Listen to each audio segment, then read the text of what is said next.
Try that again. We have a major Jalen Brunson update, and also multiple Knicks players are under fire as a lot has been going crazy since the Los Angeles Lakers beat the New York Knicks last night, and we're going to break all of it down. I have to readjust these name tags. We got Matt, we got Dariel, and special guest, very special guest, we got Okechi at Lakers Digest up in the house. After that game that was not very fun to watch if you were a New York Knicks fan like us, well, you're not, so you're good. Okechi, you're the guest, so as per usual, when we have a guest on, they're the first person to talk. So, well, the Knicks and the Lakers played last night, and that game, it felt like the Knicks were finally doing what they should have been doing, which was playing fast-paced basketball, and it felt like the Lakers were doing what they should do because the lack of, like, true big man protection outside of Tom Thibodeau, or outside sorry, I saw a fire Thibodeau comment and that threw me off. Outside of Jackson Hayes, it's been a little bit. I'm weak. I'm rusty. But what do you think of that Lakers game for you guys? That Laker games, I mean, the Knicks were really controlling most of that game, to be honest. They were controlling the tempo of that game. Jalen Brunson was freaking awesome. Just the dude was getting to his spots, really making the Lakers defense work just from time to time. But then the Lakers had really great resolve, which was a good thing to see for the Lakers. They didn't have super great offensive performances throughout the team up until late, where they got some clutch threes from Gabe Vincent, some nice threes from Dalton Connect. And just some nice play also just down the stretch from Jackson Hayes. So this is like really nice to see for this Lakers team, trying to really coalescing at the perfect moment, really, with the Luka Doncic trade and everything coming over. And now we get to see what this Laker team now is going against better and tougher teams. This Knicks team was a really tough task for this Lakers squad. Physicality was up there. They didn't have Rui Hachimura, which is big when they don't have big man. And so the Lakers did what they needed to do to get the win. Great in large part to Luka, Gabe Vincent, and just a good amount of the role players. But the Knicks, they really did push the Lakers to drive them to get this win here. Yo, Okechi, what's Rui's injury exactly? Do you know? Rui, it's like they call it like a left patella tendality. I don't know like the medical term is, but like Tendinopathy, which is tendonitis. yeah.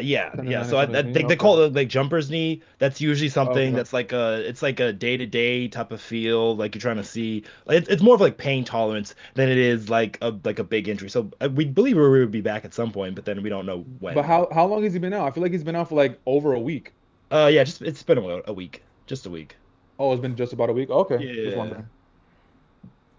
Now, But I where mean, things are at right now, obviously the Lakers have been on a huge run since acquiring Luka, and the lack of big man presence seemingly it didn't seem to bother them. Like Karl Anthony Towns, one of the best scoring big men in the NBA, and has been having an awesome season, was an all-star starter.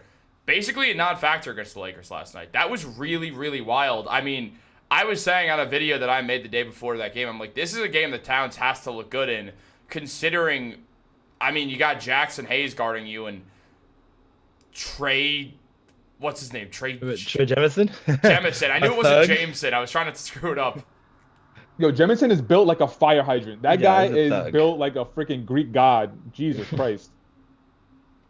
So yeah, I mean, we saw Karl Anthony Towns go down and not play well at all. He showed up, basically had 11 points on very ugly efficiency. What do you think caused that? Like, what did the Lakers do there in your mind?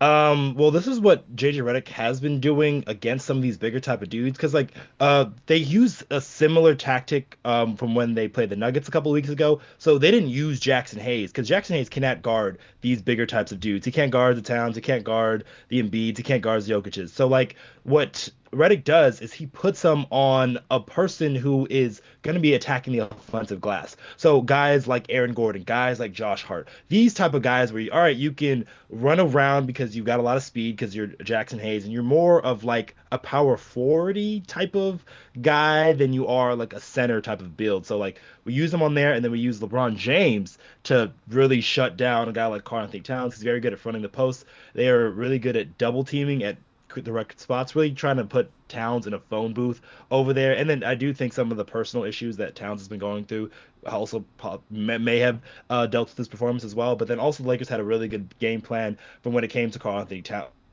Karl Anthony Towns, which is what the kind of theme they've been using against these bigger type of players. Yeah, Dude, I was go for it. gonna say the same thing about Towns. I think he was rusty from his time off from the injury and then the personal issues. Because did it feel like to anyone else?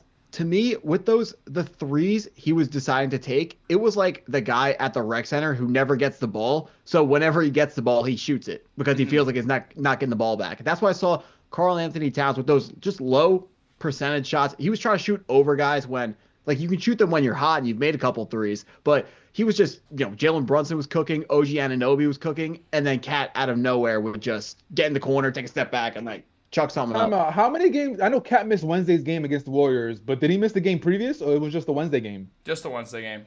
It was no, okay. He didn't miss, but that the injuries they're definitely hurting him. Ever since he got injured, his stats are going way down. Yeah, no, I get that. I get the injuries. Yo, that's it, bro. I've been telling you guys since the beginning, Cat is the liability, bro. The way that they just flummoxed Cat, it had me so mad. The post game video that I put out last night, go check that out. But I was talking specifically about Cat and how one of the gripes that I have with him is his basketball IQ. Why does Cat throw the ball away when he sees a double team? Is he not a professional basketball player? Does he not know how to look for his teammates and just give a pass? And on top of that, I get it. LeBron James is a Greek god, like 40 years old, the strength of Thor, basically. I get it. But you shouldn't have LeBron like completely shut you down. And then Cat again falls in love with the three-pointer. Whenever he falls in love with the three-pointer, it kind of like it just throws his game up for a stir. And I really didn't like what I saw from Cat. And Chris, going back to what you said in the beginning of the video, like going into last night's game, you were looking for a big game for Cat, and it didn't happen. And now with Jalen Brunson's ankle injury, he's going to be out for about 2 weeks, which I predicted. And Cat is going to be looked at as the number one option, but now the defensive schemes for the remaining, 20 games of the season, every defensive scheme, every team the Knicks play is we're going to try and shut Cat down. So what is that going to look like for Cat? How is he going to be able to adjust his game knowing that the defenses are primarily looking to shut him down? Is he going to be able to include his teammates, bro? Is he going to be able to give that assist? I didn't like what I saw from Cat, and I'm really worried that when you get him flummoxed, when you get him just all like messed up, like he wets the bed, bro. And that's the one thing that I saw last night that was very disappointing. There is a reason for Karl Anthony Towns slowing down recently. Alan Hahn, who works for MSG Network, Knicks Insider, I mean, he's even said Towns he's playing on one leg. His knee is not good. He's got a knee injury because he went into the game, landed wrong, was literally lying down on the bench, and then Thibs threw him back in the game. Like, it was one of the strangest calls I've seen as a basketball fan to watch Karl Anthony Towns go back in a game that was garbage time when he hurt his knee. Since then, his knee is not fully recovered. And now where the Knicks are at, there's going to be a lot of pressure on Towns to score. This is not the first time Towns has been a first option, so I'm not concerned about the production from the first option and being game planned against level. We've seen he's been able to handle that. What I'm looking at is how healthy is his knee. And, look, I'm going to be honest, I don't think Brunson, based off all the reports, I said this last night, this does not seem like a serious injury. It looked worse than what it is. New reports have shown it is a sprained ankle. Huge relief. Obviously, could still be grade 3, which becomes nightmare scenario once again. The Knicks are very, very, very, very quiet about their injuries. They don't give a huge amount of information out to the public until they're absolutely ready to. I mean, it was unclear if Julius Randle was going to return last season, and they just kept saying, yeah, he's working his way back. He's working his way back. He's working his way back. He got surgery yesterday and he's out for 6 months. Like, that's what they did. So with Brunson, we're not going to have a clear answer. He's too big of a name. Where the Knicks are going to hide this for a while and just keep saying, yeah, he's working his way back. Like, so we'll start to see pretty quickly on where Brunson's at. He's listed as out already, which obviously he's listed as out for the game tomorrow, or the game tonight, excuse me. And as is Mitchell Robinson, who's just not playing back-to-backs as he just came back from a long-term injury. So where the Knicks are at right now, I mean, against the Clippers, shorthanded, it comes down to two things. It comes down to if Karl Anthony Towns is healthy, and if he's not, then they should just bench him. Just accept you're going to lose this road trip. Just chill on the West Coast. Enjoy the warm weather. To the two people on the West Coast, I'm jealous. I'll be there. It rained the other day, so like we got some rain. Facts, yo. Rain? Mad depressing, bro. Yes, it rained. It rained. Shocking. Mad depressing. Shocking. I am going to be out there at the end of the month. I'll hit you guys up. But Yo, my bad, Yeah. Chris. If I could just interject. Yeah, go for it. Man, so now with Cat having all this pressure on, not pressure, but there's gonna be a lot of eyes on him now. He's playing through a bum knee, and the person that we all hoped that was gonna emerge into the offense, Mikal Bridges. That's where I was going as well. Dude, Mikal Bridges has been looking like me, washed up, bro. Last night, dog, he had what, 6 points? He had 6 points, 3 of 6 from the floor. He took 1 3-pointer. He missed that. The game on Sunday against the Heat, he had 5 points. He had single digits in back-to-back games. This is a guy that we gave up 5 first-round picks for, and Boggy Bogdanovic, who's a nice rotational player. Right now, he's out for the Brooklyn Nets because he has season-ending, I think, ankle surgery was. Yeah. So he's not really making a case for what I'm saying right now. Didn't but play all year. yeah, he's a really good rotational player. But like, oh my God, bro. I think we're way past the point where Mikal Bridges is going to suddenly emerge and find himself in the offense. I think we need to start having the conversation of like, it's just gonna be a super roller coaster with Mikal Bridges. He's gonna have single digit points one night. He's gonna break out for 20 points. He's gonna go back to 12 points. And that is a worst case scenario, especially in the playoffs, bro. And for the my bad, whoever was that, go ahead, my bad. Yeah, just real quick, Matt. You and I talked about this one time. I'm not even sure if this was on a video. I don't think it was. I think we were just talking with the Knicks. And something that like has just kind of been evident when you look at on paper, when you look at that trade, the Mikal Bridges trade, it was pretty clear from the jump. It's never going to look favorable to the Knicks. They gave up a ton for Mikal Bridges, and the reason is because with what they want out of Mikal Bridges, it's not about the way he's going to individually look. It's about it's about the positive impact he adds to the team. The positive impact has not been there. It hasn't. That's my problem. I don't care if his numbers don't look good personally. I do care that he has had literally one game over 20 points in the last 10, and he's averaging 12.7 points per game. That bothers me. I don't need him to average 20 a game. 17, where he's at for the season, that's fine with me if he's giving that positive impact, if he's being one of the best defenders in basketball. But it seems like he just can't find his role, and we've seen this with OG too. Once Mikal's playing well, OG, it feels like no one knows what's going on with him. Now OG's playing well, and everyone's wondering about Mikal Bridges. It's this weird thing where I don't mean to blame all this on Tom Thibodeau, but at the same time, a good amount of this is the fact that Thibs does not coach offense. It's very freelance. It's very isolation heavy. That's not going to work on a team like this. So I know you don't want to call out Tom Thibodeau, but I'm kind of gonna. I kind of so just did. would anyone disagree with me if I said Thibodeau is a good coach, but the Knicks need to fire him after this season and get a different coach to elevate the ceiling of this team to win a championship? Depends on what it looks like in the playoffs. True, that is true. If it's like a second round exit or something like that, then you might have to reconsider options. But if they get to the conference finals, I don't know. Dude, looking at this team, I don't see how they're not a 4 or 5 game exit in the second round. Like, looking at them against the top teams, how are they not going to get swept or lose in 5 to Cleveland or Boston in the second round? Dog, we're going to have trouble with Detroit. We're going to have trouble with Detroit. It's not going to be a sweep. It's not going to be a gentleman's sweep, especially with Cat and the injuries that he's playing through. Mikal not finding his role. It's going to be a dogfight. I'm telling you guys. Cade has emerged as like everybody's talking about him as like a top 10 player in the NBA. I'm not too sure about that. I don't really watch a lot of Pistons games. All I see is the highlights that I see on the NBA recaps the day after. So I can't really pinpoint if he is a top 10 player. But Cade has been putting in work this year. And Jalen Duren has reemerged as one of the bright, young, up-and-coming bigs in the league. Detroit's going to be a problem, bro. I'm not sure if we're going to get out of the first round as easily as everybody thinks. I think that the Knicks are just going to put the beats on Detroit. Okay. I don't think they're ready. I think it's going to look like last year against Philly, where we play a lot of close games and we win in 6, but everyone goes, they should have won that in 5. I agree. That's fair. I also, Dariel, agree. It's not going to be a sweep. But where I'm at personally with the Knicks, healthy, I might add, I just don't think Detroit's ready for it. I don't think they're ready for playoff basketball. who's their veteran presence outside of Malik Beasley, who's been phenomenal, by the way, and beat the Knicks? Tobias Harris, baby. That's what I was gonna say. Long Island native. Yes. Yeah, I The mean, energy. Malik Beasley has been playing his ass off this year. He's great. As far as the veteran leadership, Chris, you do have a point. They don't really have a lot of players that's been there besides Tobias, Malik Beasley. I can't think of anybody else. A lot of the other players, Tim Hardaway. Tim Hardaway true. Jr. Yeah, True. yeah, he's on that team. Correct. Yeah. Everybody else, Fontecchio, K, Jalen Duren,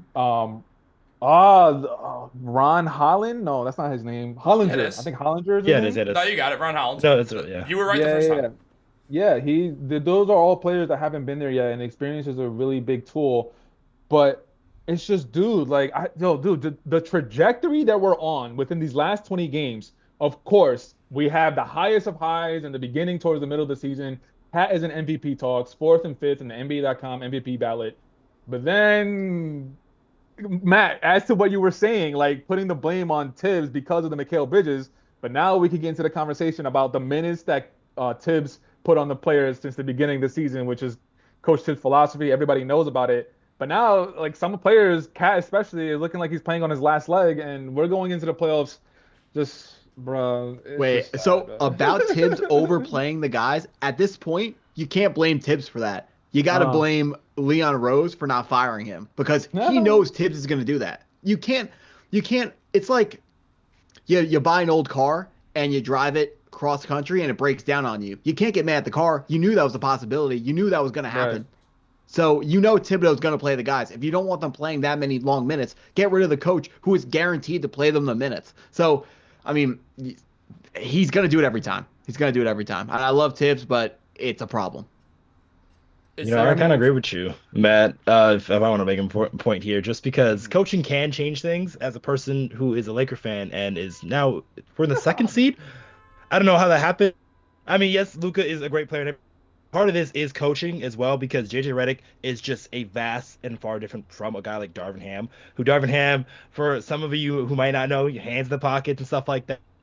But Ham was very just finite on what he wanted to do and like what he was trying to employ. But then a guy like JJ Redick, he's very flexible. He's very willing to try different things. Oh, this doesn't work. All right, that's fine. Let's try Jackson Hayes on a non-center player, and like let's see it working this way. So you kind of need some of those new ideas. And yes, Tom Thibodeau, he can do some great things. He's had some very good teams. Like we've seen those Bull teams in those 2010s, 2011s. But like he hasn't produced a champion. Thibs has. It hasn't. I don't think he's gotten close. Has he? Has Thibs been to the finals? He won one as the lead assistant coach for the Celtics, which for the point you're making does not count. Yeah. So a lot of Thibs teams don't really make it to that point, and it's the war of attrition sometimes at this point, because we saw it with a team like the Indiana Pacers. The reason why they were in the conference finals last season is because they were, for the most part, pretty healthy. Yeah. And the Knicks are now I mean, the Brunson injury has nothing to do with Thibs, but like the Towns one certainly does. There's no way around that. So I think there's a lot of issues. What's up? Okay, so Matt, going back to your question, asking about Thibs being fired, I said that it depends on what happens in the playoffs. Chris and Matt, are you not even for that? Are you like, whenever the season is done, I don't care that he just signed the extension, get him out of here? Is that where you guys are at right now? I agree with Okechi. If they make the conference finals, then you should keep him around. If they don't, then you should probably move on. Or there's another solution in my mind, which is you do something that Thibs has never been open to, and basically Leon forces the hand. You hire him a literal offensive coordinator.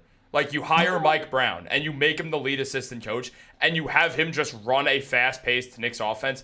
This team is built to run. Josh Hart loves to get out in transition and run that ball up the floor, and he's the guy you want rebounding and going coast to coast. When you have Jalen Brunson, Mikal Bridges, OG Anunoby, Karl Anthony Towns spread out on that floor, Josh Hart runs the way that he goes coast to coast. He's very successful at it. Or he's just a great passer who's going to be able to kick out to 4 phenomenal shooters, where I think that makes sense. They're just not implementing that, and that is on Thibs for not taking advantage of a team that would certainly be at its best if they decided to just finally run like a fast-paced offense for once.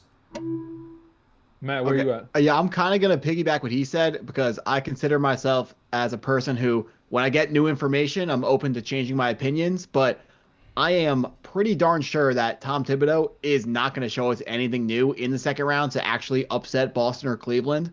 So I do think he's going to be gone. And if it would have to be magic for them to beat one of those two teams, or a Jason Tatum injury, or like a Donovan Mitchell injury. Like the score differentials, I understand regular season and postseason basketball are different, but the score differentials between the Knicks and the top teams is I mean, the games are almost unwatchable. Every single game is like 25 points, 30 points. Like, what are we even doing? It feels like we're so far from them. Thibodeau, like you said, Chris, got to hire an offensive coordinator. Got to go find Adam Gase somewhere. But, hey, also got to say what's up to Charlie Nix in the comments. Who is here Hey, now. let's go. Now we're rolling. Yeah. Well, Okechi, I feel like you were gonna say something when Matt was on his rant. Oh yeah. So what was I about to say? Because you were dead set into like a team's like the Celtics are a very good team, but like a team like the Cavaliers, yes, they've done it to the point in the regular season where it's like, oh, this team seems for real, but like they still have to do it in the playoffs. Yes, they did have that tough time last season in the playoffs. They struggled to get past the Magic, and then they played against the Celtics. But like, I wouldn't be like a foregone conclusion if the Knicks got into a series with the Cleveland Cavaliers and just beat them up a little bit, that it wouldn't be a rough series for the Cavs. Like, I can't fathom that, just because the Cavs haven't shown me that point where it's like, all right, we're contenders now. It's like, yes, you've done it a lot in the regular season, but the playoffs are a different animal. Yeah. Also, with the fact that Mitchell Robinson single-handedly destroyed Jared Allen and Evan Mobley a couple of years back, I think that's a huge part of things as well. Do you think Tyler should become our guy for the time right now? I know he hadn't seen much, but I think he can. You'd rather Tyler than Cam. Look, Tyler Kolek is now the best available playmaker on the New York Knicks this season. That's where we're at. Until Brunson's back, which he will be back, Tyler Kolek has to get minutes for the Knicks. This is where they're at. They have to start using their rookies. It's a lot of this comes back to how is Tom Thibodeau gonna adjust to a Jalen Brunson injury. We're gonna see life without Brunson for a little bit. The Knicks without Brunson, the 20 games that Brunson's missed since he signed with the Knicks, they are 9-11. All of those teams were top 4 seeds in the Eastern Conference, and they have a below 500 record without Jalen Brunson. Whether that's Julius Randle, whether that's Karl Anthony Towns, Brunson has never been the sole all-star on his team. I mean, hell, the first year he was on the Knicks, he wasn't even an all-star. Randle was, but Brunson wasn't. Brunson's always had an all-star teammate on the Knicks, and the Knicks have a losing record without Jalen Brunson. So the Knicks are going to have to figure out what life what life without Brunson looks like for a little bit, and it's definitely going to be interesting. We need a young, flexible coach and not some 20-plus outdated coach. Look, I think the Knicks will explore moving on from Thibs, but I think more than anything, he will have good job stability with the extension, with the close friendship with Leon Rose. If they get bounced in the first round and it's not sheerly because of injuries, Thibs will stick around. There's a world where the front office will just understand they're going to have to move on from Thibs. Wait, yo, Chris, what was the extension? It was this past summer that Coach Thibs signed, but what was it? 3 extra years added on. So this year is not the extension. The next one is the first year of the 3-year extension. So he has another 4 years, basically. This year, counting this year as the first year, yes. Right. Okay. Yeah, that's something else entirely. I just wanted to give my 2 cents about what you were talking about Tyler Kolek. He definitely should get minutes. But we all know Coach Thibs' relationship with rookies. The point guard position is going to be handled by Landry, Cam, and Deuce now. And my confidence is in Deuce, like you guys all know. Mm-hmm. And now without Jalen Brunson, it's going to be scary hours because we're going to be not depending, but we're going to see Cam Payne, your boy. I like Cam. You're going to see Cam Payne jacking up shots. I do like Landry Shamet. I think Landry Shamet, I feel like he's turned around well. He's turned this season around well. Absolutely, and I think he should be a little bit more aggressive looking for his shots because he takes quality shots, unlike Cam Payne, where he takes 2 steps over half court and he just jacks it up because he hit 1 shot already. Your boy Cam Payne. As Margaret said, Cam Payne is like J.R. Smith in the sense of the spark plug. Yeah, except J.R. Smith is like 1,000 times better. Well, J.R. Smith's better, but Okechi knows. J.R. was there. Oh yes. He Yes, was yes. there. J.R. Smith is, but like, campaign. I'm sorry, I can't put my faith in campaign. I have too much of those images of him in the Phoenix Suns uniforms and him just with a whole bunch of front running energy. Sometimes like he'll Mm. do something like he plays off a lot of emotion, which Mhm. sometimes is good, but like sometimes like you get your head, which happens to campaign way more times than it should. He's an Oh eccentric boy. guy. I think personally, I like Campaign for a 12-minute a night guy. I think he gives the Knicks, like, when he's on the floor, he's good at getting the team amped up. He's one of those dudes you'll like a lot better when you watch him play well for your team, and then the second he's off your team, you're like, oh, God, this guy's so annoying. Like, it was annoying the hell out of me when he was on the Sixers in the playoffs. I was like, God, this guy is just annoying. Like, I just cannot stand him. And him and Brunson had a bit of beef, and then Campaign had to text Mikal Bridges and ask if it was cool if he could join the Knicks, and Mikal's like, yeah, JB's chill, it's fine. But Okechi, I do want to mention something to you. Dariel, I don't know if this is still your take, but Dariel has said in the past that as of this season, Jalen Brunson is better than Luka Doncic. Hmm? Do you Standing stand 10 on that? toes. Do you Standing 10 Wow. toes down. Oh wow. You're serious? Like take it for away? real? Yeah. Oh, he Dead means ass. it. He means it. We had Marcel for real? Phillips on here. Oh, okay. I We, don't we even know just where need I we just start need a with this three. one. We just need a Marcel. We need to ring in Marcel to have this conversation. But Oh, yes, yeah, no, Okochi. So I've never been a fan of Luka Doncic ever since he even got drafted into the league. I didn't like the Hmm. hype that he was getting around his name being compared Hmm. to Larry Bird in his rookie year. Like that was ridiculous. I know that he has two Western Conference Finals and an NBA Finals under his belt, but there was always something about him that I didn't like. And when that trade went down, obviously Nico Harrison and the whole hoopla, that kind of told a lot about me. Now he might change his career around because he got traded to literally the best teammate that he could get, showing him the ropes of how to eat, how to cryo chamber, all that stuff. But like, what I didn't like about Luca was every season when I saw him come into the league, he just kept getting bigger and bigger and bigger. And that tells me something about just you as a player and your dedication. It's like you're good, but you're not entirely devoted to this. Now, when you talk about skills, Luca might have the upper hand on Jalen Brunson, but where I think Jalen Brunson has the upper hand on Luka Doncic is look at what he did with the Knicks when he came to the Knicks. He completely changed their franchise around. Um, Luka did as well. Um, but yeah, I mean that's the majority of my spiel. I kind of see what you mean because like Jalen Brunson is like the type of he's like a hard hat dude.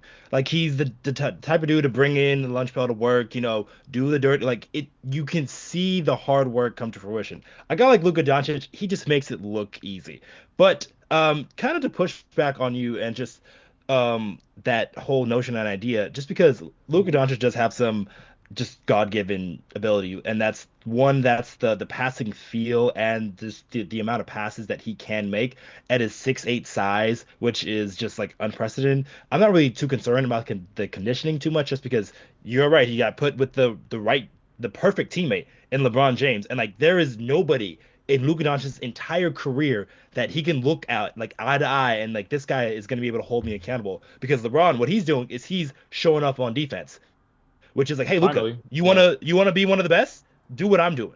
And like that is the type of like person that LeBron James is showing that Luka Doncic can be. And this is to me it's so easy to like when they once they made the trade, it became so like easy for like the Lakers from like a franchise standpoint. It's like you turn over the keys from LeBron to Luca, but in that time being, you tell like Luca everything that he's essentially missing, because the things that Luka Doncic is missing from his game are like the little nitty gritty to like make you a little bit better. So like that's eating better, that's dieting correctly, that's going to sleep at the correct times, and all those little things is LeBron James he does that daily because he has to, because he's a 40-year-old man in this league and nobody at this level has been doing what he does. So for Luka Doncic to be put in this situation, I think it just elevates him.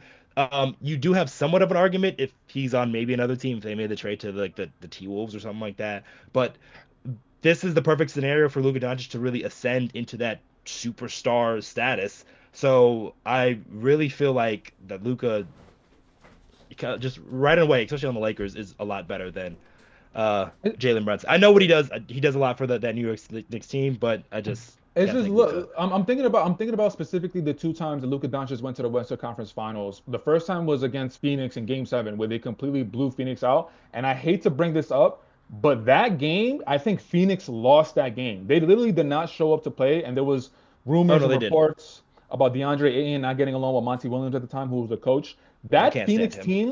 team, Phoenix, I think should have defeated Dallas, and they were just so wrapped up in their own stuff that Luka was able to take advantage of the opportunity, which kudos to him. But I can make the argument that Phoenix lost that series more than Dallas won. And then the next Western Conference Finals appearance was against the Minnesota Timberwolves, where Minnesota, I think prior to facing the Dallas Mavericks in the Western Conference Finals, they knocked off the reigning defending champions, the Denver Nuggets. And then there was talk about conditioning. There was talk about Anthony Edwards being really tired. And I mean, that's another conversation because he's like 23, so why are you getting tired? But the Minnesota Timberwolves at that time, they didn't have the experience of going that far, being led by Anthony Edwards. There's just a lot of things that I can nitpick about Luka Doncic and where he's been in his career.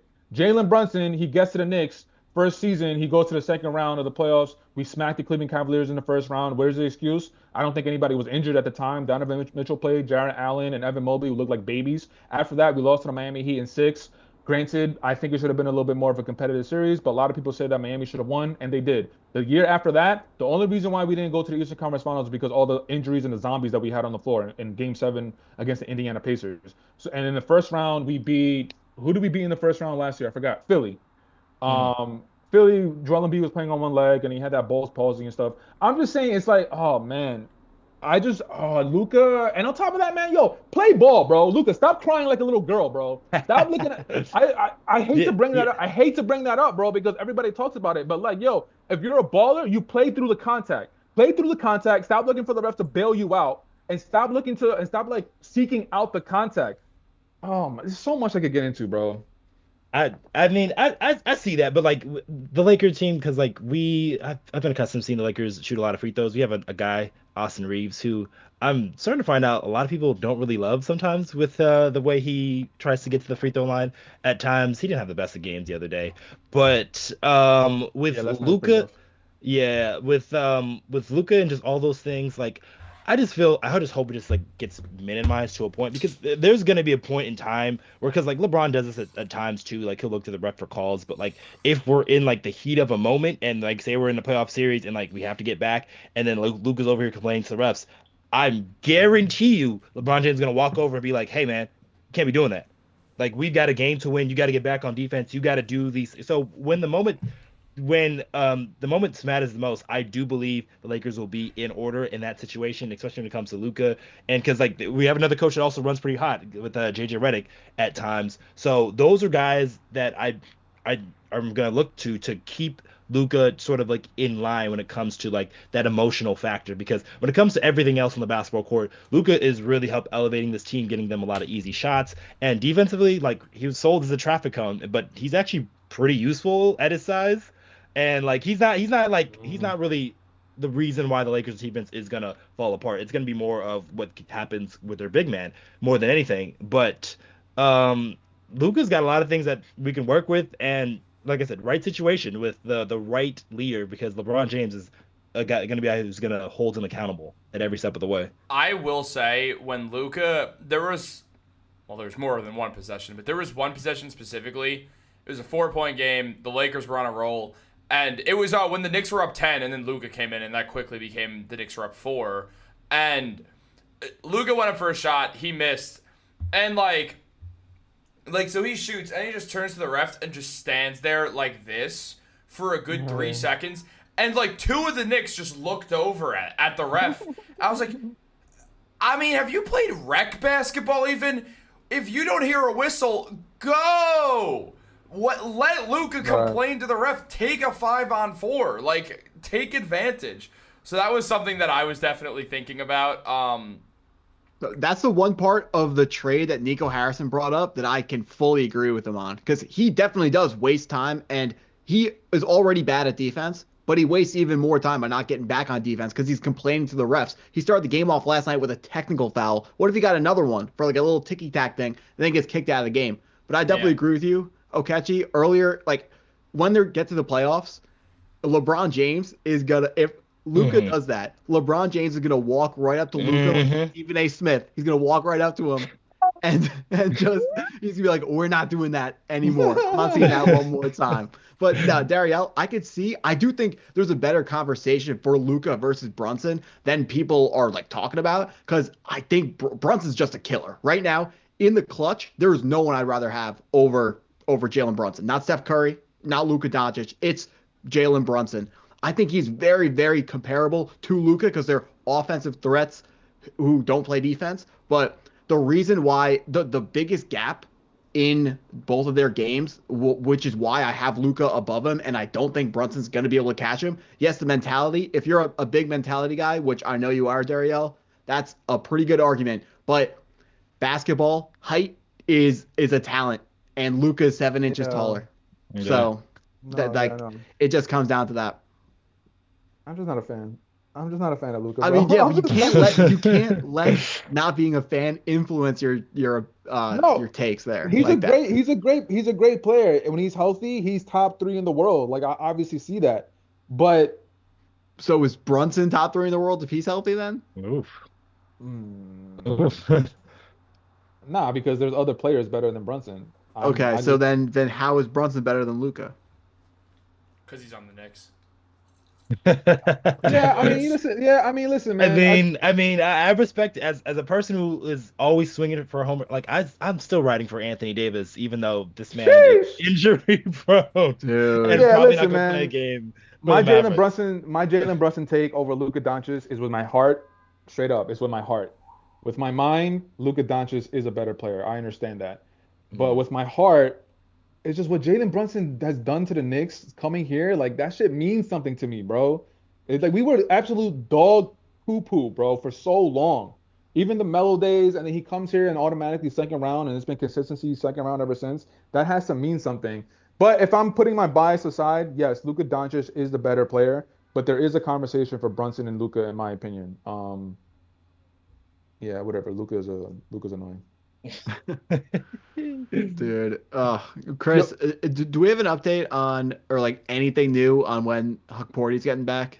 He's going to be back around the time the regular season ends, which means his season's over. The Knicks are not going to play a guy who's a rookie and hasn't played for 6 straight weeks. Jesus. Hardly played the season throughout. So, frankly, we won't see Huck Porty for the rest of the year. We will see him in the Summer League. We'll see him with Pacome, Kevin McCullough Jr., Anton Watson, Marjon Beauchamp, probably Tyler Kolek. He's the one rookie that I'm not sure about.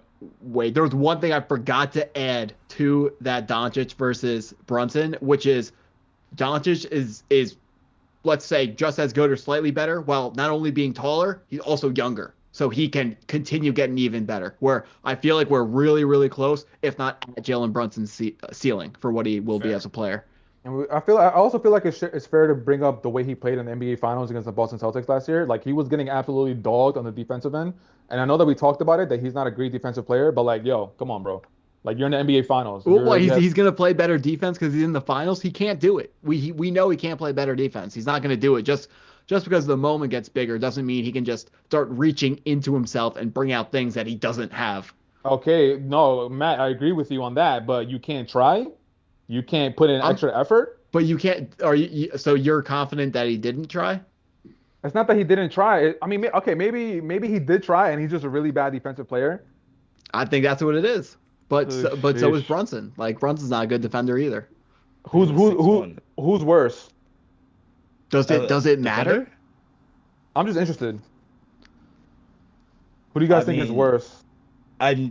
As a defender, I mean, like, it's just because it's the height. It's straight up the height for Jim. Because like if Brunson gets switched on to like a Jason Tatum, say in a series, like what is he? I know Luka's not doing much more different, but like at least he's 6'8".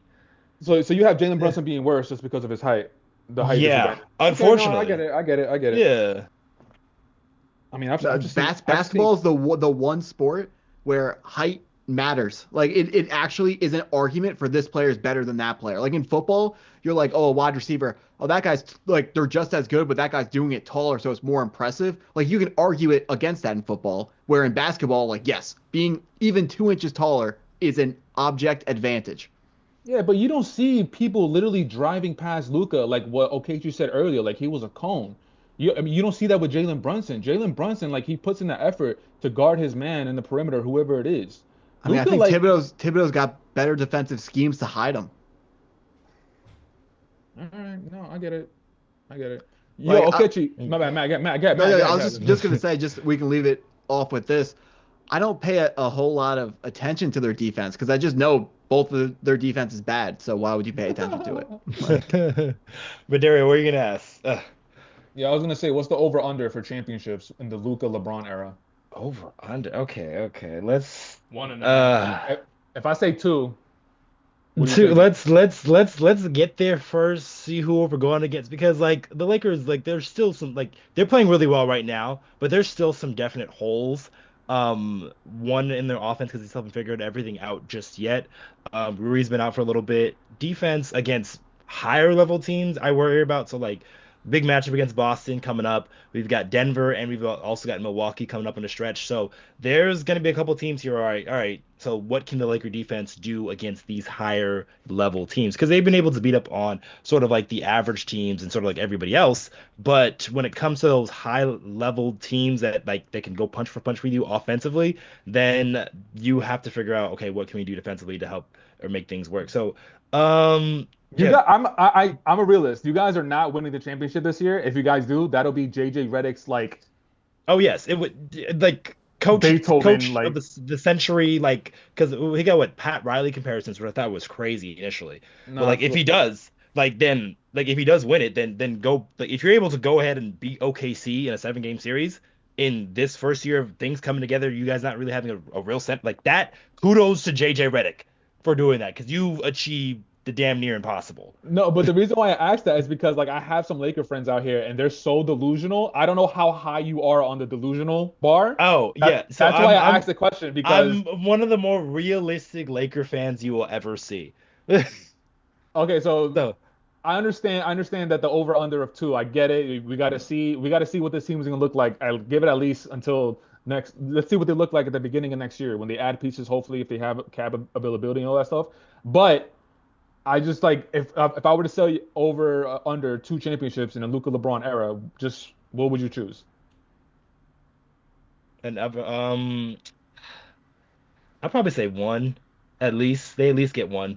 Just because this team like you have the two of the what is it? The highest basketball IQ minds we've seen on a team since weirdly enough LeBron and Rondo. But Rondo Luka's a much better player than Rondo ever was. So it's like you have those two together, and then you mix in with a whole bunch of dogs defensively. You got Dorian Finney-Smith, you got Jared Vanderbilt, you got Gabe Vincent, you got all these guys that can do a whole bunch of dirty work for you guys. Like I don't know, it's how many teams. So if you think about it in the Western Conference, how many teams is considerably can stop the Lakers? Like. If you have OKC as one, who else do you have up there? Like as teams that can like. I don't think anybody's gonna be able to stop you guys. I think OKC will be a really good team to slow you guys down. They have a lot of pieces. Lou Dort, obviously, all the other players that they have, Caruso as well. But it's just that tandem of LeBron and Luka is absolutely ridiculous. No, it truly is. Dude, we got to talk about that over under. Chris, did you pick up on what the error with Dariel's over under was? 2. So Dariel set the over under of championships as 2.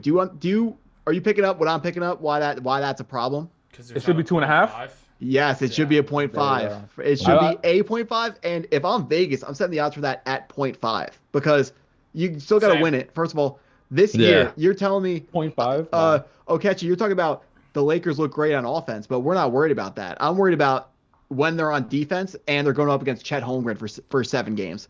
Not Luka Doncic, Nikola Jokic for 7 games. They don't have a center. Like Jackson Hayes, Luka's making him look amazing. But from watching Zion and Jackson Hayes on the Pelicans, I know Jackson Hayes is not him. Like he's not the Luka's making him look really good. This year, I do think you guys have a chance because of LeBron. But with LeBron's advanced age, the number has to be 0.5. It has to be. Wait, Matt, how are you gonna say they have a chance because they have LeBron? But literally, everything you said prior, the whole Jackson Hayes, the front court. They don't have any big man depth. Like Yeah. that's gonna play more of an important part, in my opinion, rather than LeBron's age. No. You must have not have been watching the NBA in the late 2010s. I understand it was boring because we knew Golden State was going to win. But Dariel, they have this guy named LeBron James who can just win games by himself. Like, he needs nothing else. He can't Doesn't do matter that. who he's up against, bro. he Dude, Dariel, can. he was still up can. against Right. he was up against I this caught guy. myself. I He was caught up against myself. this I guy. caught myself. Named Steph Curry and Klay Thompson, the best shooters of all time. They were up 3-1, and this LeBron guy beat him. He came back and beat him. I mean, are we gonna disrespect Kyrie and what he was able to Yes, do at 3-1? yes. Yeah? I'm saying Kyrie hit the Wow, shot. you're It's bugging. LeBron, bro. It's not even the shot. It was Kyrie LeBron. averaged like 28 in that LeBron series. led every stat category. It was LeBron. No, absolutely. I'm just saying that Kyrie had a really big part in that. I'm not Of saying it course. was only LeBron. Dude, now course. the point I'm trying to make, if Vegas is setting an over-under for both LeBron and Luka have to be on the team, they would set it at 0.5. And I would take the over. But that's where they would set it. For this season, or if that's for like. No, for the Just next the- 3 or 4 years of LeBron. Oh my LeBron God, Luka. that's a horrible. That's takes- easy money. Dude, okay. That's what I'm saying. They're gonna get So- a title, maybe are- next season or the season after. Do you want to bet it with me right now then? No, I'm not a betting man. I don't put my money. I can tell you're not a betting man because you didn't make it a 0.5. No, I know. My bad. I apologize. I should have put 2.5. No, you don't have to apologize. It's a good thing that you're not a betting man. It's not smart. I don't bet either. But, against my friends like this, I definitely will throw something down. Take advantage. I'm dead. Hey, dude, I got some NFL draft bets that are definitely bad of cash. Definitely bad of cash. That's all I'm going to say. All right, Chris, are you excited to see Tyler Kolek play, or do you realize that he's actually not ready to start, or not to start, but to play in real NBA games? He should get minutes because there's no other option. The Knicks are going to need more playmaking in order to do stuff. And essentially, where things are at, I do kind of think that the Knicks, they're going to be in dire need of more help with the playmaking, and they're not going to have enough no matter how it is, because Kolek's not going to get enough minutes to do enough. Cameron Payne's all right at play, like he's better than Deuce is at playmaking. Deuce should be the starter. They should just rely on Josh Hart more from playmaking more than anything. And I do like Deuce McBride starting. I'm interested to see how it works, especially with what the scoring looks like. Like Towns will be the first option. I imagine Mikal will kind of slide into that second option. I kind of think Mikal is going to go on a run right now. I do. I think he's going to get these shot attempts. It's going to build up his confidence. Mikal, I think, is having a confidence issue because defense is so mental and effort-based, and Mikal struggled at points on defense. I think he's just trying to find his role on this team, and he's struggled all year, and it's getting in his head personally. I think that's the big issue with Mikal Bridges right now. You guys want to? I mean, like, I mean, it's up to you. You guys are the Knicks. I mean, I can interject about Mikal, but like I'm outside looking What's in. the outsider perspective? I mean, outside from like Mikal Bridges, so like I have him on my fantasy team, not doing so hot. Not a fantasy guy, not a fantasy player. Like Yeah. Mikal. Yeah, I mean, like some games, it's like here or there. But then sometimes the absence of a player can improve a player just like mindset. So like Mikal now seeing that a guy like Brunson is going to be out for a couple games, like all right, need to step up a little bit. Towns a little bit hurt here. OG can do it here and there, but like he's been a guy that's been a 20-point a game scorer at times, not like throughout the whole season or anything like that, but like at points in his career, he's been like a 20-point per game scorer that can get you guys buckets from different parts of the floor, from the three, from mid range. He can get all the way to the basket. Like I've seen this guy do this at a pretty good to great level. So it's not out of the realm possibility to see him do it again. And then a guy like Deuce McBride, who I also noticed was getting a lot of chance in crypto the other day, which I didn't realize how much that Deuce McBride friend loose, of. baby. Oh yeah. Yeah, but he's also another guy who like I look at because he just feels like one of those like big time players.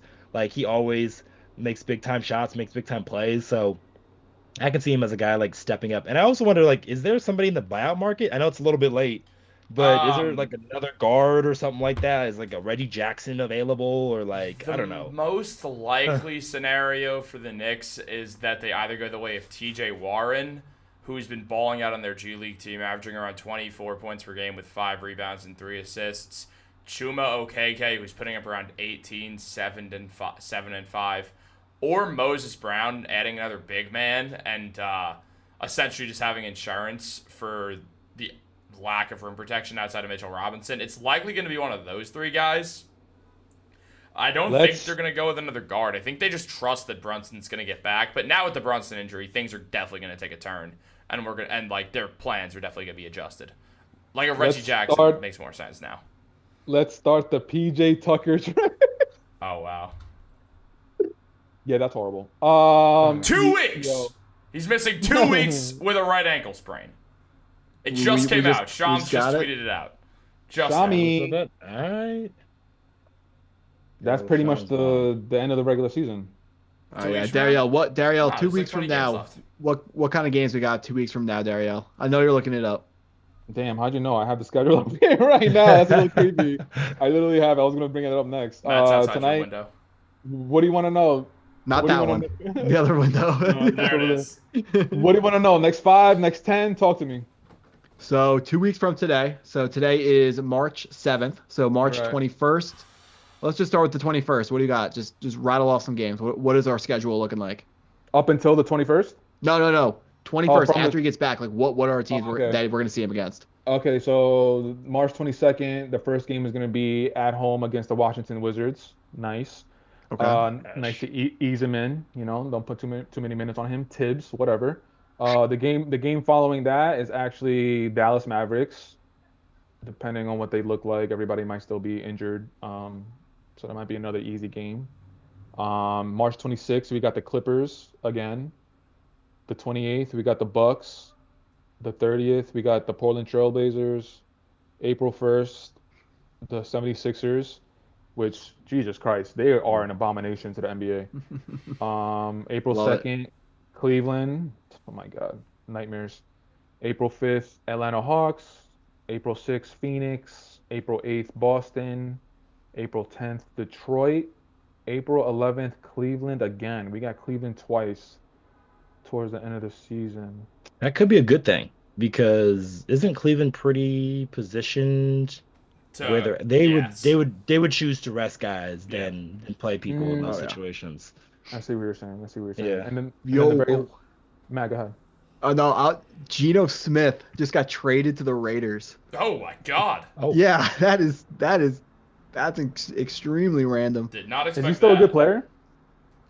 Like he's okay now. Like out of nowhere, like 10 years into his career, he turned it on. Dude, I was not expecting to get that notification. Wow. Wow, that's interesting. Here's a question: with Brunson injured, do the Knicks bench Cat for a little bit, let him rest his knee, and is it a better thing if they fall to the 4 seed and avoid Boston as long as humanly possible and play the Pacers round 1, try to get revenge, and then play a Cavs team that is unproven in the playoffs? Chris, I believe it's bad luck to try to look at the seeds and try to pick your matchup. I just think that's bad voodoo. You want to play as hard as you can, and may the seeds lie as they may. I'm not telling the Knicks to drop games. I'm just saying, does it make sense to rest Towns? And if you lose a few games here and there because you don't have Brunson and Towns, is that the end of the world that you're going to face the Cavs in the second round instead? Well, I'm not even, or do you even think, I think they can rest Towns and still hang on to the 3 seed. Because the last time I checked, they had a 6-game lead over 4, which was Indiana Pacers. That's changed now. So, Dariel, are you pulling up what their lead is right now? Yeah, I'm looking at it right now. It's a 3.5 game lead over the Bucks. Okay. It's 3 games for the Bucks to get to the 3rd seed, and then the Indiana Pacers, it's 4 games. Yeah. Okay, so that's not as much as I was hoping for, but honestly, I think you got to rest the guys because Cat is clearly not. He's clearly hurting from these injuries. Yeah. Dude, if we rest Cat and Jalen Brunson, we are absolutely ass. Mikal Bridges doesn't know how to throw a basketball into the hoop, bro. Who's gonna put the ball in the bucket? The Precious plethora Achua. of New York Knicks. Oh my God. A plethora. Chris, play the thing. No, Gotcha. don't play the Gotcha. Where Thibs. is it? No. Where is Who's it? gonna put the ball in the bucket? And Chris, if you say campaign, I'm gonna throw my laptop It's against the gonna wall. be all Deuce. of them. They're a team. Dude, Deuce, Mikal, Mikal, OG can do it. Yeah, We got go. guys- I we're not- mean, maybe without those guys, you can win a defense. Possibly. Like, We could. you don't have your two worst defenders, so There's that. That's a great point. That's a great point. We should also say that like whenever Shams brings out these injury reports that like the player will be reevaluated. He doesn't say Jalen Brunson is going to be reevaluated in 2 weeks, but he says that he's going to miss at least 2 weeks. That's always like I always give that a little bit more times. So like if anything, it might be like, and I'm looking at the Precious Achua stuff right now. Kill me, please. Yeah, like 2 weeks takes up until March 21st, but it might be a little bit longer than that. I don't know, man. No, that's a great point. That's a point that we shouldn't just overlook. So, like, the wording on that is important because, like Chris, did it say what the severity of the strain was? So and like you said, we said earlier on the stream, the Knicks have a history of hiding how bad the injuries actually are. So right now the breaking news is 2 weeks, but that could be longer. Yeah.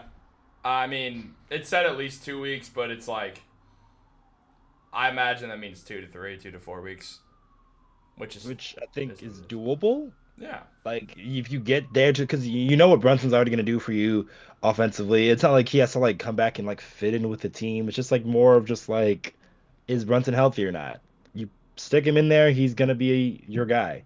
So like I wouldn't worry too much. And if you get in that first round series against Detroit, Dariel, who you're probably worried about in that first round, yeah, it might take a little bit longer, but like at least you can get out of that if Brunson is all healthy and ready to go, which is I think the main thing for the Knicks. Health. Absolutely. It's been that way too. It's No, it's health, and we need scoring off the bench. Because that can make or break some of these playoff games, dude. The We are bench, screwed, bro. The dude. bench They've stuff been is horrible. picking games to just score 2 points as a whole, 3 points. It's just you can't win like that. I know we got a good starting five, but you just cannot win games in the NBA like that. Do the Knicks have an open roster spot, or do they have to Yes, they get do. rid of somebody? No, they have an open one.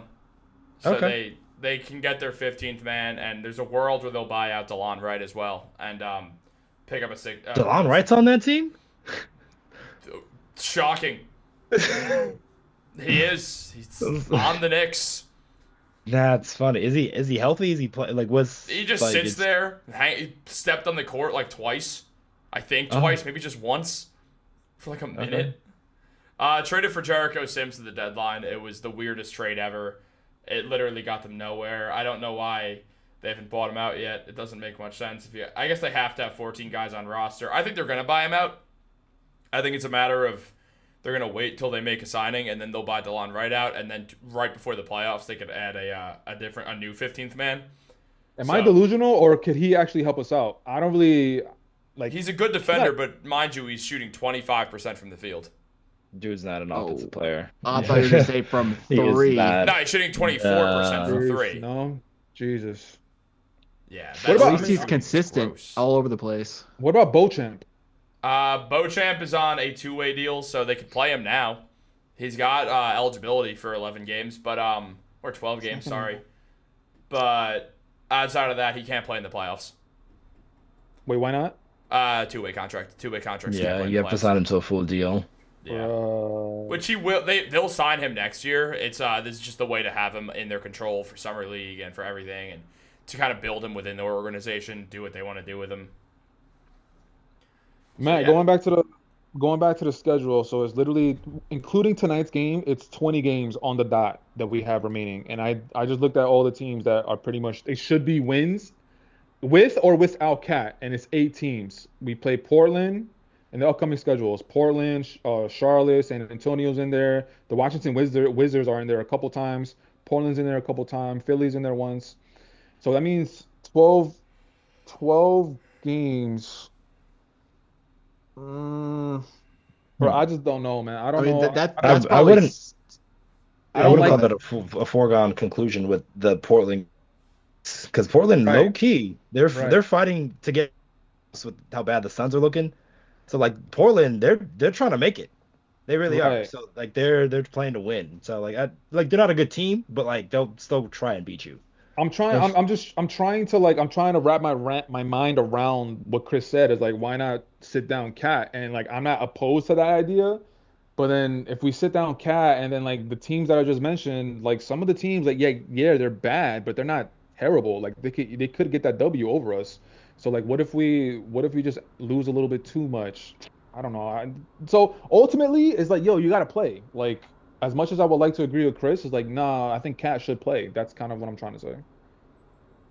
I'm good. I'm good with that. Like it sounds like you're apologetic for having that take. No, that's perfectly fine. But those games probably what 7 wins there, maybe 6 or 7 wins, and then we got 12 games outside of that. We could pull some upsets, And there's you said Cleveland was there multiple times. Yeah, Cleveland's there twice. Cleveland's there. Wizards are there twice. I just got the Wizard. Yeah, I mean Portland's it's gonna there be twice. it's gonna be rough. But I mean this what we saw from the Knicks last season is no matter who was hurt, they fought every game. So Facts. if they're gonna fight again, I'm excited to watch it. So, but keep in mind- but I'm it's a keeping little mine bit on Deuce. different because you got to make sure guys are healthy for the playoffs. That's why I'm on team bench Cat. But if we play Cat, I'm not gonna hate Thibs for that. Same. I think they should bench him because I want him to be healthy for the playoffs. That's kind of my gist on it. We're gonna do this for 5 more minutes. Get to that good 7:15 hour after we started it. Honestly, I don't know. Sorry, I've been kind of out of it. No, it's okay. Let's go for tonight's game. 10:30 against the Los Clippers. Angeles 10:30 Clippers. Eastern time. 10:30 Eastern time. No Jalen Brunson. Karl Anthony Towns questionable, or do we have the word on that? Towns is going to be playing. Mitchell Robinson is out. Mitch is out because he doesn't play back-to-backs. Back-to-backs, Chris, yes, we're gonna start sir. with you. Score prediction for tonight's game. Imagine the Clippers are going to win 113 to 108. Okay. Okay, Dariel, how about you? I'm gonna go. A third round pick for Gino? Oh, I forgot the Seahawks get something back for that. Low key, they should have paid more. I'm gonna put some respect on Cat's name. I'm gonna say Cat's gonna have a big game, and also Deuce McBride. I'm keeping my eye on Deuce McBride because I kind of lost faith in Mikal Bridges. I don't know what's gonna happen with him. But I'm gonna go Knicks tonight. I'm gonna go 115 to 108. Okechi, we got 1-1. Which side? I hate to side with this team because oh my God, they're like the little brother. But I don't know, like losing Brunson hurts, especially like that game after, especially really hurts. So I mean, if Towns does have a big game, maybe the Knicks win, but I'm gonna have to go with the Clippers on this one. This is probably gonna be a low scoring affair, so this might be like a 102 to 99 type of deal. Sacrilegious, Okechi. Taking the Clippers. Sacrilegious. I know. I really don't want to, but at the same time, the Clippers are fighting for their lives too. Like they're trying to be out of that play-in range, where it's kind of interesting down there with the play-in. You got the T-Wolves, you got the Clippers, you got the Warriors playing well all of a sudden. Kings. So just a lot of crazy things happening down the play-in in the West in the West. We wouldn't know. We make the real playoffs over here with the Knicks. Facts. Dude, I really hope it's gonna depend on how they come out tonight. They're either gonna come out mourning Jalen Brunson, mourning the fact that they lost the big game of the road trip, like the game, or they come out and fight for Jalen. And I'm gonna try to stay positive. I'm gonna say they're gonna fight for Jalen. Even the Knicks 113. No, let's bump it up a little bit. You guys are all going defense. I'll go offense. 121, 114. Oh my God. Wow. NYK. Oh my God. Deuce, baby. Deuce is gonna have a game. I'm putting my Dude, faith in do you hear the Let's go, Deuce baby. chants at I guess it's not Chase Center, or what is the Lakers Stadium called now? It's Crypto. called Crypto, yeah. Crypto. Dude, I knew it's not the old one. It's not Staples anymore. So, did you guys hear the Deuce chants last night? Oh yeah, I mean it was kind of annoying. Just like this is supposed to be our house. Hey. The Knicks is the only team that it actually happens against. Like every other team, like we drown out their fans. Dude, it's fun because I see it in the NFL all the time with like Steeler fans. They travel everywhere throwing the towels up. So it's awesome to see that one of the teams that I'm a fan of like travels so well. It's so nice to see. Facts. I mean, He's a it cult actually classic. it'll be a whole game for them against the Clippers because the Clippers, Jesus. I went to that stadium not too long ago. Very nice stadium, by the way. Clipper fans do not show up for it though. Hey, Really? you can't fault the Ballmer is trying. He's trying. It is. How Clipper fans are. was the wall of was it called the wall of fans or the wall of sound? It was you mean the student section? That's what Yeah, they call the it. fan section. Yeah. It's the student section. That's essentially what that thing is. Like I mean, that they were probably the loudest part of the arena, and then everywhere else is just dead. And then I think the Lakers won by like 20 in that game, and like Bronny James is playing, and like half the student section just cleared out. The student Like I gotta get but- my ass to the stadium. before, yes, so yeah, it's a nice stadium over there in Inglewood. Would highly recommend if you guys are ever in LA because like that is one of one. Yeah, dude, I gotta pop out to Inglewood. They also have the Rams and the Charger Stadium is also out there. That's also state of the art. Really nice stadium, really new stuff. Yo, before we wrap it up, could we give our take about LeBron James sunning Stephen A. Smith last night? Oh, that after was the funny. game, yo? That was funny. Yo, did you see? Dude, did you see like how much he towers over Dude, Stephen A? LeBron's an actual tank, dude. That was unreal. Like, Stephen A's not small, and LeBron looked like he could have tossed Stephen A a mile. But did Stephen A. Smith deserve that for what he said? Because didn't he just say like Bronny James isn't good enough to play in the NBA because his stats are 0.3 points, he's 0.3 done rebounds, more. 0.3 assists? He's done more though. Like he's like played like Bronny's like low lights when he was talking bad about LeBron. So like he's done like little things here and there.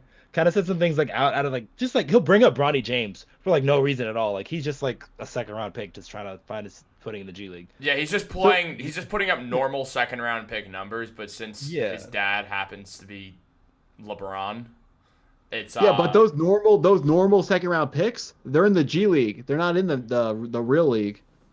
But the question I'm trying to pose is, did Stephen A. Smith deserve it? I mean, it's hard to see. It's hard to really know what was said. Like so many people say so many things about Bronny because it's a hot topic, and I don't really know if Stephen A. did step over the line by saying anything bad. But from what I've seen from everybody talking about Bronny, they're just talking about his game, and he's just not ready for the NBA. And it's point blank simple. Like I don't know what LeBron's. Dariel, you better watch yourself. Next time you're at a Laker game. I do have a hot take about Next Bronny. time you're at a Laker game, LeBron might walk up to that third row, that third section where you're sitting and stand in front of you, bro. what's the hot take? What's the hot Bronny take? Bronny has a chance to be a good NBA player, probably even better than Gary Payton II. I agree. He's clearly a good defender. He's a great athlete. People forget that before a really unfortunate event, he was projected to be like the 17th overall pick. The man suffered a cardiac arrest, and that pushed him off draft boards and forced his hand into basically being a one and done in college because how did that force his hand? He could have went back to college and made NIL money. He definitely could have, but at the same time, I think they were thinking. So this is like LeBron's people. So like they were like, oh, USC's not gonna really give him the run. Like they weren't really playing him at point. No, I believe they were not. They were playing him like at shooting guard and stuff like that. So they're just like, no, let's just get him within the Lakers. Like he'll develop it. Like he's running the point for the South Bay Lakers. Yeah, put him in an NBA organization essentially. Yeah. And one point I have against myself: the LeBron family or the James family does not need the NIL money. They're gonna take whatever the best situation is to develop Bronny James. They do have a billionaire. I think they're all right. If LeBron deems that that's the Lakers, we like our four brains can be fused together, and we would still have like 2% of LeBron James' basketball knowledge. So, no, I mean my brother and I have said this all the time. Like LeBron is the one player in the NBA as of right now who probably within an hour, if he asked, could probably figure out if there's aliens out there and where they are, because that's what being a billionaire gets you. You just have access to so much stuff that people are like, who are not billionaires, just don't even know exists. Like there's just, I mean, it's this thing that pops up on like Reddit sometimes that you'll see where it's like, what's one thing that the incredibly rich know about that most people don't even know exists? Like stuff like that. Where like if you're a billionaire, you're in a different kind of world. There's only so many billionaires out there compared to people on the planet. So Think The about Illuminati. how much power LeBron has, dude. Like, LeBron's got more power than most NBA franchises at this point. So, and that's been the case for a while. Yeah, definitely. I mean, but does he have more? Who's the richest owner in the NBA? Does anyone know that? Steve Ballmer. By a Ballmer. lot. That's what I was thinking. Is he rich? He's rich enough to be in that group, right? Steve Ballmer. Yes. LeBron. Yeah, he's like top 15 in the world. Yeah. Dog, he has more Ballers. money than all the NBA owners combined. Yeah. That's like an official stat. What does he own? Microsoft. Yeah, he's one of the first Microsoft people. Oh, Yeah. I didn't know that. Him I and didn't Billy know that. G. Wait, Okechi, you said that Bronny, your hot take is that you think Bronny is going to be a good player. You think he could be better than Gary Payton II. So what does that look like? Is that just a rotational player in the NBA? It's essentially a rotational player, but like everyone's counting him out as just like this player who's just like he was just in the NBA just cause.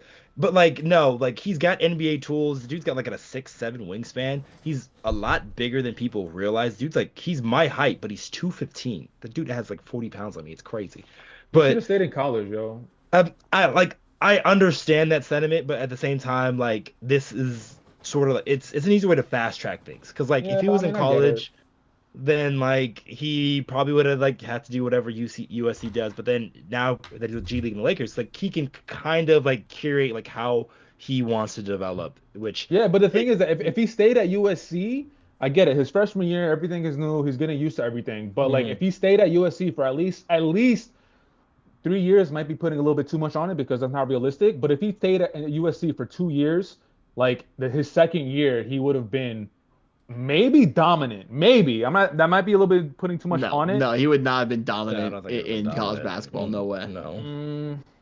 I'm just saying, the more years you get under your belt, especially in college, like you go Like- into the NBA being a grown man. Like he came into the NBA at what, 20 or something? 19? 19. Yeah, Yeah, 19? earlier than 20. He was a teenager. But Yeah. Dariel, Exactly, bruh. you got. How can you not just blindly on this instance? How can you not just blindly trust the decision by the James family? Like how, like I started with the same thing. Like I feel like he should have went back and played, but like I'm not gonna sit here and pretend like I know more about the situation than LeBron does. Yeah. LeBron And the made the NBA's call. they've got better resources, so it's like there's Wait, no. so Matt, what's the question? Like no, I'm just saying. You're saying he should have stayed at USC. Absolutely. So you are saying that, like, LeBron clearly, like, LeBron knows so much more about this situation than we do. I feel like I'm just gonna blindly go with his decision, and that's my take now too, because he knows so much more about it that I am confident that he's right. So that's why I'm just gonna piggyback his opinion. So that's why I feel like. But if Bronny stayed at USC for at least one more year, okay, maybe he wouldn't have dominated, like I said. I agree with you guys. But if he stayed at USC for one more year and then he came into the league, he'd be getting more minutes now. And he wouldn't be going back and forth from the G League to the NBA. He'd be on the NBA roster, staying in the NBA, getting more minutes, so his development would be a little bit more further along. So what you were telling me is that your decision for Bronny James is a better basketball decision than LeBron James's decision. No, absolutely not. Then why are you making a different take than what LeBron did? I just what I would like to see. I would have liked to see Bronny stay in college. That's it. I thought it was what he should have done. You're saying what you have liked to see happen. Oh yeah, no, absolutely. No. I'm not saying. that Okay, he so should've. all right, that's No, where the I'm just saying that disconnect was. would've I was liked gonna that. say like, there's just no way. Like our opinion just can't matter here. Dog, you've Yeah. been confusing the hell out of me. I was like, what the hell is he trying to get to, bro? Yeah, no. I just would have liked to see him stay. That's it. I would have liked to see him stay too, but there's a chance that he's not good in college, and maybe that drops him farther. I mean, yeah, that's But it. he Yeah, always that- has LeBron James. For his whole life, he's gonna have LeBron James in his corner, teaching him how to be a better player, and that's coaching that no one can buy. Over under, how many hits does Stephen A get if LeBron and Stephen A fight? 3.5. I went under, dude. LeBron takes one swift punch, and Oh, Stephen man, A, that who's in like his reach. 50s. Like, What are you we talking already about got with the that height? advantage. LeBron Yeah. needs one jab hook. Come And, on, don't do that to our boy Stephen A, man. Well, we That's know New Stephen- York, no, bro. dude, I- Stephen A's I like think- 50. Stephen A probably gets 4 sucker punches in, right? He probably just goes for these like, ooh, like he's not gonna go for it. He's gonna. The Just a few jabs. uppercuts. Dude, Tight jabs. that video was a little scary, bro. LeBron, like, you saw the energy that he was talking to him with? Nah, LeBron, like, that was not fake, like, he was angry. That was The crazy. craziest part about that whole thing is that was during a timeout. So the I Lakers thought it were was at like, the end of the game. I thought the no, it wasn't pregame. at the end of the game. It was in the middle of the game when the Lakers were trying to make that comeback in the fourth quarter, and then he walks over, and I'm just like, dude. That's So insane. what I'm hearing is that comeback was Stephen A. Smith's fault. Yeah, blame Stephen A. Oh got, my got God. LeBron even more mad. Why wasn't that a topic on First Take? They didn't even talk about how It that was the game. opening topic. Stephen Yeah, A. it was. talked in a hush voice. He talked like this. No. I for saw 9 that. minutes straight. That's what it was. Yeah. No, I saw that, but nobody brought up the fact that it was in the middle of the game. I thought it was at the end of the game. Yeah. No, I didn't notice that up until like when I saw one of those videos that like leak about whatever they're Golly. saying, and I was like, they're clearly in a timeout that LeBron just walks over to Stephen A. because like, they're right by the Lakers, or he was sitting right by the Lakers bench. Yeah, I So- saw that. He was on the floor. So did the video figure out anything that was actually said? Just it didn't make out much, but then I think they essentially what they said, or just LeBron said, he's like, just don't talk about my son. Like that was what they picked up. But on that's Stephen A. Mike's- That's Stephen A. Smith's job. So he's gonna talk about his son. 4-year, $100 million contract. Dude, oh yeah, the top comment was like, oh yeah, here's your money. Now go talk about this tomorrow morning. We own you. You need to talk about how you want to beat up LeBron. That's crazy. Yeah. Fair. Well, guys, I think we did it. I think we've completed the mission. Okechi, it was great having you here. I'd love for you to come back very soon. It was a very fun of course. conversation. We'll have you I back. mean, I would love to come back. We'll have you Yeah. back in the very, very near future. But guys, that's all we got. Matt actually has to go mow the lawn. And I need Get to that go. allowance money. I need to go watch him mow the lawn so he doesn't break the lawnmower. The problem is that I do live like a 2.5 hour drive from Matt, so I don't know how that's gonna work out. And then I gotta drive to Dariel's apartment and watch him mow the lawn. And Dariel lives in LA, and I live in the middle of Manhattan, so that's an issue. So I gotta get to driving, guys. We'll all catch you on the next one. Not just I. That was self-centered of me. Guys, thank you so much for tuning in. It's always great here. The vibes are great. Almost accidentally X'd out the Zoom instead of stop streaming. Guys, make sure to like, subscribe. Head over to Lakers Digest. They passed us in subscribers. Oh, yeah. You know, it's just the hard work and dedication of the Digest team. You got me, you got Hunter, you got Nick. So we're all. And you got giving Luka. that- It was Luca. It was Luca. You're not better than us. It was I'm Luka. bearing the lead. I'm sorry. Nah, well, congratulations to Lakers Digest for the immense success. It's very fun watching their videos. Make sure to go check them all out. Guys, thank you for watching. Have a great day, and go Knicks.